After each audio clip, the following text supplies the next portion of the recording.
তো গাইছ এতিয়া আমি বৰ্তমান আহি পালোঁ নিমতি জেগাডোখৰ নাম হয় পেট্ৰল পাম্পত। আমিতো অকল খালেই নহ'ব ন, গাড়ীখনকতো অকণমান খুৱাই বুৱাই লৈ যাব লাগিব ন, নে কি কোৱা? হা য়েছ। তো এনেকৈ গৈয়ে আছোঁ আৰু ভাবিলোঁ এটা আপোনালোককো আপডেট দি দিওঁ। এতিয়া প্ৰায় টাইম হৈ গ'ল 10:30মান বাজিল আৰু 10:30 নে 10টা চামথিং 10টা আৰু ধৰি লওক আৰু। তো মানে বহি বহি টিকা মানে একেবাৰে বিষাই গৈছে আৰু মানে কিমান বহিম আৰু। সেই ৰাতিপুৱাৰ পৰা মানে আহিয়ে আছোঁ। ভাত খাম এতিয়া অকণমান আগত গৈ, আৰু মানে অকণমান আগত হাতী এৰিয়া আছে, হাতী ওলোৱা এৰিয়া। ভয় কৰা নাই আৰু সেই বুলি তো গৈ থাকোঁ, বাকী আপডেট দি থাকিম আপোনালোকক।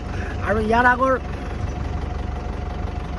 এটা সৰুকৈ যিটো ষ্টেটাছ হিচাপে ভিডিঅ'টো যিটো দিলোঁ, কেনেকুৱা লাগিলে অকণমান শ্বেয়াৰ এটা কৰিব আপোনালোকে। আৰু ব্লগ ভিডিঅ' পাব লাহেকৈ। মই এডিট কৰা নাই এতিয়ালৈকে, এডিট কৰিম ধুনীয়াকৈ, আপোনালোকে চাব নে কি কয়।